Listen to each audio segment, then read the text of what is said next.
Oh, how I love that sound. And a hearty welcome back. It's good to be back. It's great to be back in the in the huddle seat. And I can't believe I missed Friday. Friday was a fantastic show. Shout out to Greg Goldstein. That goes up there with some of the best huddle in the hot seat segments. And well done. I'm glad to be back. So I'm glad you shouted out Greg. He was fantastic, humble, endearing. Everybody loved or loves Double G. I get to see him that night at the JA Hall of Fame. And I'm like, dude, you're everywhere, man. Yeah. It was very humbling for me because, the show was directed to a lot of what we do. And then Jake did an amazing job as a co-host. His questions were amazing. He has taken his abilities to the next level. And then, wouldn't you know, he sends a follow-up video to Greg. It's just like, man, it's all working. So yeah, that's awesome. I think so. We have to ask, because today is National Bucket List Day. Was your trip a bucket list trip? 1,000%. So for those of you who don't know where I was or what I was doing, I was in Cabo for 4 days celebrating our second anniversary, and really our first celebration away from Jules since he was born. And it was a bucket list for sure. First of all, Las Ventanas, which is a Rosewood resort in Cabo, is gorgeous. I mean, absolutely beautiful. And the customer service and the experience of being there is like nothing I had ever been a part of. So just unbelievable attention to detail. And it's, for me, Mexico is tequila. And so the amount I learned, we did a tequila tasting the first night we were there on Thursday night. And what I learned about the difference between silver and Blanco silver and Reposado and Añejo. And did you know that there was an extra Añejo? Unbelievable. And just it was a blast. So super educational, super relaxing, unbelievable food, customer service, beach, sun. I got to meet Candace Parker and her wife Anya, which was super cool, and spent the day with them. So we made friends while we were there, and it was really cool. So a couple of things. Do you know what my Cabo experience is? I don't. I didn't even know you went to Cabo. So early in my speaking career, I got an inquiry. Will you come and speak to the NBA Retired Players Association? Oh, is that where you did that? What? You're like, yes. Where is it? Cabo. And you're going to pay me to do this. Right? Oh, yes, I can do that. So Cabo is spectacular. Now, being the snob that I am, where the event was not a Rosewood property. Right. We visited 2 other properties that we said our next time back, but yours looked absolutely amazing. I think my favorite picture is you in your robe and your slippers out. That is the part of your back. That was our patio. Yeah. So our patio led right out to essentially the pool in the main area, which was incredible. And the sneaky hack to that trip was that you go to West Coast time. So if you stay on East Coast time, you go to bed at like 8 or 9 o'clock at night after a full day of eating and drinking, and then you wake up at 4:35, 5:30 in the morning naturally, and you feel fantastic, and you're up early. We had dinner out on the patio at 6 o'clock in the morning, and then was able to relax and get ready and go get a workout in. Time moved so slow there, which I think is always something that you want on those kinds of trips, is you really want time to feel like it's just, moving so slowly, and it really did. Excellent. Well, welcome back. Got to buckle down, get to business. Friday night, I went to the Junior Achievement Hall of Fame dinner. And man, you want to be humbled. First of all, the audience was just littered with, Broward's best or South Florida's best. And then they honored people. We were guests of Andy and Allison Cagnetta. And if you did not see my post, they are the most incredible people. I am so humbled to be friends, to be invited by them.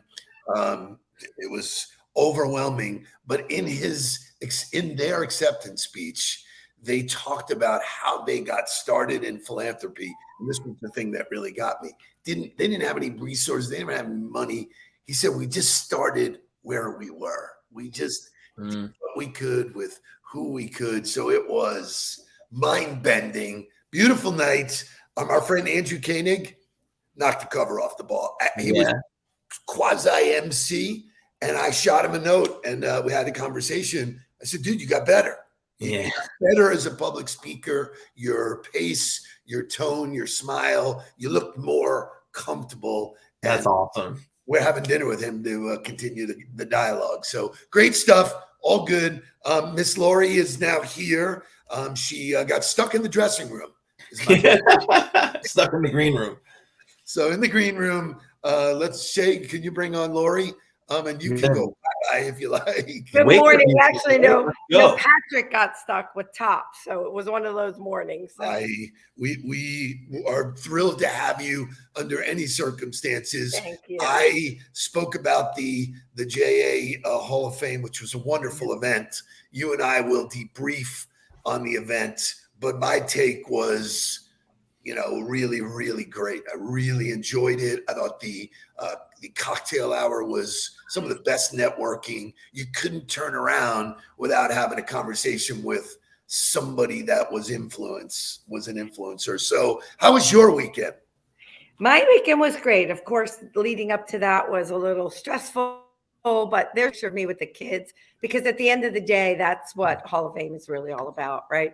And then Saturday night, Mike and I went down to Miami for the Jackson Health Gala. And let me tell you something, Broward, we are amateurs when it comes to events because that was over the top. Miami just does it better than anybody, okay? When it comes to parties. And where was it? It was at a film studio. Oh, wow. Big, huge open space. The decor, I can't even imagine what it cost them. Okay? The screens, it was just over the top. The band was amazing. Just the whole vibe was just different than Broward, right? That's awesome. Yeah. So I took pictures and videos. But you have to drive there. Yeah. Oh, by the way, and that was the worst part. Right. And then yesterday really was just coming down, sitting by the pool over at the yacht club and just decompress. It was a really stressful week. Yeah. Good for you. I mean, when we were heading there, Helen asked me a question and she goes, are you going to be in JA forever? And I go, yeah. I mean, no one's ever asked me that, but she says, because you're really in it. And I go, if you understand what all of this stuff does, what's the cause and effect? And one of the things we're going to talk about when we break and wake this thing up is Seth wrote something called the empathy device. And some people forget why you're doing stuff, so it's not about the steak dinner and the cocktails and they were serving partita, which is an amazing tequila, which I partook that night. Anyway, you just never know. You forget, you lose sight. And so it's great to be part of JA. I welcome anybody that is here, that is in Broward County, to join me. And I'm thinking about doing a live coffee right there at JA so you can see it. You wouldn't know what it is. And so I'm happy to host the Huddle and a tour afterwards. So we'll put that together. But it's so great. I'll be with you guys again Friday and Saturday for the retreat. And then Saturday we have the ball, and then Sunday we're having a barbecue with the Dykes. The fun goes on. Wake this thing up, Shay, because we got stuff to talk about. Wake up,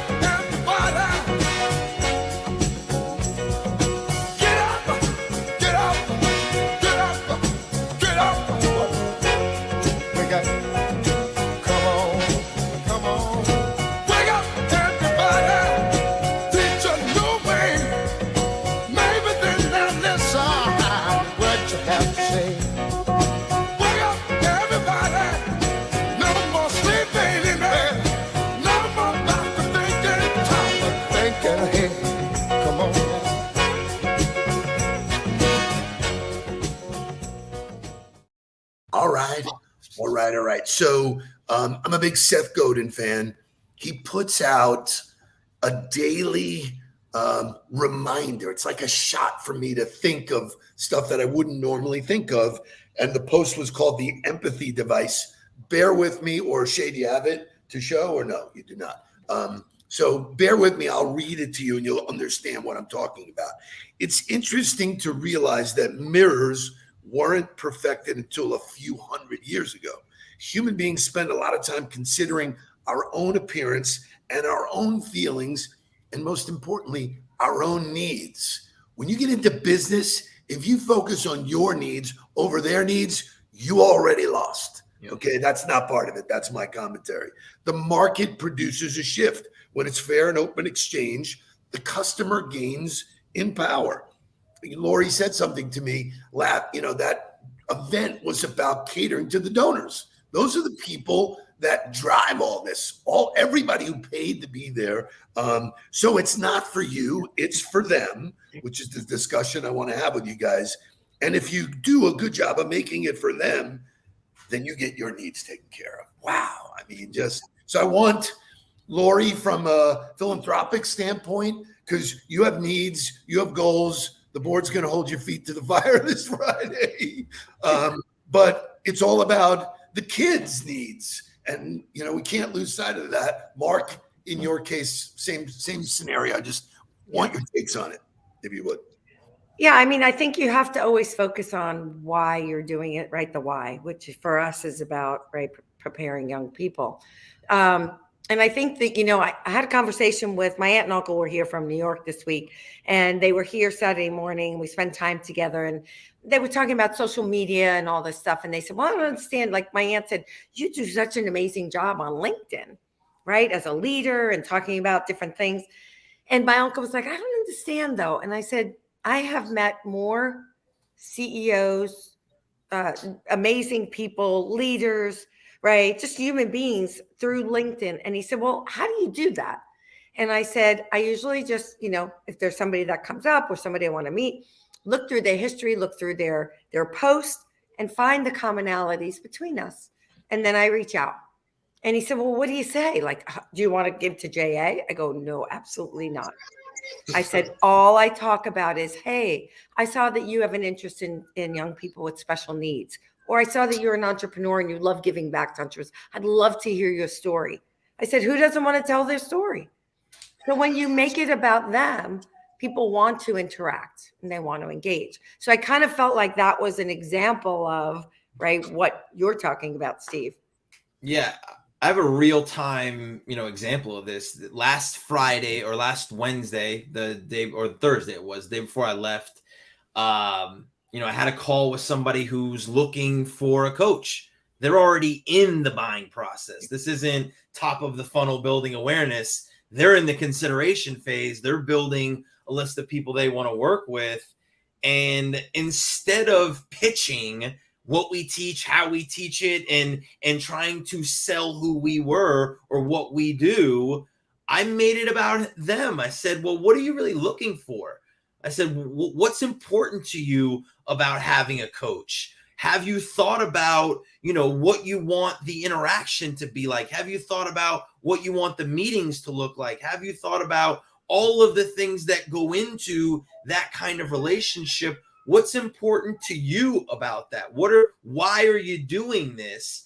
And it led to a conversation where I was able to give him my perspective on what I thought made the best coaching relationships, whether it be in sports, whether it be in business, whether it be in mentorship, whatever that was. I was able to help guide him in a way that didn't say, you should be picking me, but here's what you should be on the lookout for. And whoever the people are that strike those chords with you, you're probably looking in the right direction. And he was so grateful for that, because he was like, I've met with a couple others and I haven't thought about this yet. Now I got to go back and really collect my thoughts and go back and really ask these questions to figure out who the right fit is. And that to me is, it's about them. It's not about me. It's not about me being their coach. It's about whether or not I fit them and they feel that it's the right decision. So first of all, two tremendous answers. Thank you. Both really spot on. but isn't life about others? Shay, I don't know if you got the graphic that I asked you to, but I follow this guy on Instagram and he posted this. So Bedros Keuilian, who's one of these other maniacs like Ed Milet and, Andy Frisella, they're crazy. Show me someone who says money doesn't buy happiness, and I'll show you someone who never given enough of it away. Right. Warren Struhl said to me one time, we were on a plane coming back from the Bahamas. We were there for a business meeting. We're flying back and the weather is terrible. We're in this small little puddle jumper. And I looked at him and I said, dude, why do you do this? Like, I know why I'm doing it, man. I'm still building and doing whatever. You've already built, you've already done. He was the one I was partners with Jesse Itzler with. And he goes, I haven't made enough money to give away what I want to give away. I almost jumped out of the plane. Dude, that's the best thing. But we know that we're not living in a world where everything is about serving others. Okay. I can tell you, I deal with hundreds of donors, and you know exactly which ones are in this for them. Yeah, but exactly. even that, and I wanted you to go here. Even that, your responsibility is not to figure them out. Your responsibility is to serve them. And if their objective is about them, that's on them. Our responsibility, and this is where I think training and development has gone awry, because all people focus on is, my boss said I got a quota, I need to get X amount of this. It's like the moron cop that sits at the corner and gives stupid tickets out because he's got a quota to do it. That's bullshit. Let's focus on more important stuff. So I think from the leadership and development or whatever, you are focused on what's important to them, which is all that you really. First question. Right? My first question when I meet with a donor. Tell me what's important to you. What are your goals?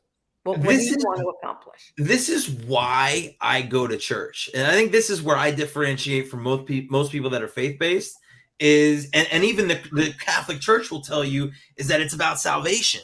It's about going to heaven. And I'm like, that's not really it for me. I'm like, the reason I go to church every Sunday is because it's a reminder for me to not make it about me. Stop thinking about yourself. Stop being so selfish and being so wrapped up in woe is me and the troubles that are coming to you and the problems. Fuck that. It's not about you. It's about everybody else. And as soon as you shift the spotlight, as soon as you shift the vision and the perspective and make it about everybody else and start thinking of everybody else, your problems get immensely smaller. You stop amplifying the voice in your head that's giving you all the negative talk track, and you allow yourself to find more success. So I'm going to switch gears. I'm going to move to motivational music. It's Monday. I'm trying to stick to the Motown theme. Here's a Motown song redone by the Beatles.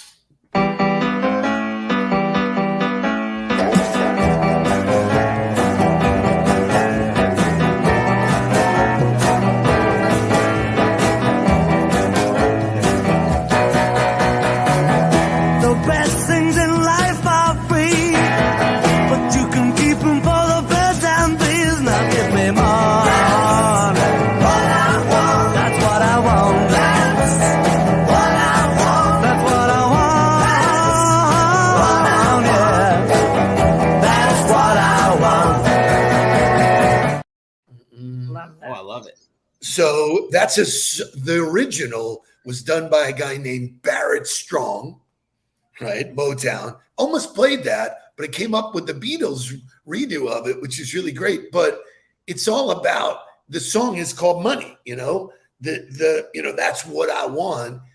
Everybody wants money. If you only focus on money, and this is what we'll close the show with. And then Lori, I got to ask you, your topic gets bumped again. Tomorrow.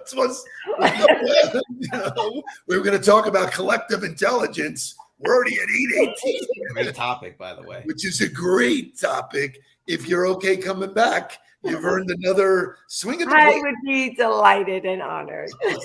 So talk to me about goals that are not money related, both of you guys, because everybody wants money. If you focus on money, I think you fall short. I know that for a fact in my career. Yeah. I mean, to me, the number one goal has always been impact.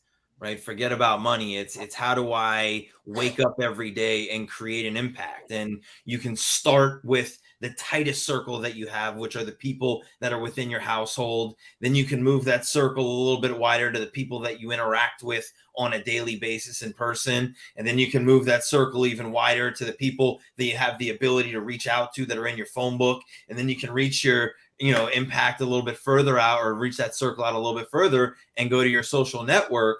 But to me, that is the first key to of measuring a successful day is, how did I create impact inside of my own house? How did I create impact inside of my own family? How did I create impact inside of my own, community? How did I create impact inside of my own world?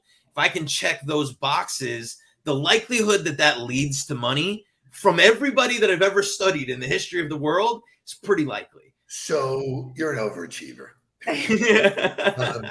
Lori, no to those around here. Lori, here's what's really interesting. As the CEO of a philanthropic organization, you have to create impact in order to take care of yourself. If you don't, you're not the CEO anymore. I mean, listen, impact is the number one answer, right? No, by far. But if I had to say a second one, right, it would be awareness. So you have, right, the first goal is always to create impact, but the second one is awareness. And the triangle, right? I don't have to tell you. If you're not creating awareness, whether it's about the organization, the company, your team, your skills or leadership, right? Your credibility, your reputation. I think that's always another one that I hear from people when I say, what are your goals? What do you want to accomplish by partnering with JA? The first one I hope they're going to say, right, is impact. Right. And by the way, that tells you where somebody is. And by the way, that's not always the answer. Sometimes the awareness and that the reputation and the branding, the return on investment is the first answer. And that's okay. Because you're still going to have an impact. Right. So I love that. I think, and that triangle was when I first started presenting that triangle to people, and for people who don't know, the number one thing we're all looking for is awareness, because if no one knows who you are and what you do, they have zero opportunity to consider you, and so if they're considering you, I talk to people and they go, what's JA? Okay. I don't get mad at them. I get mad at me.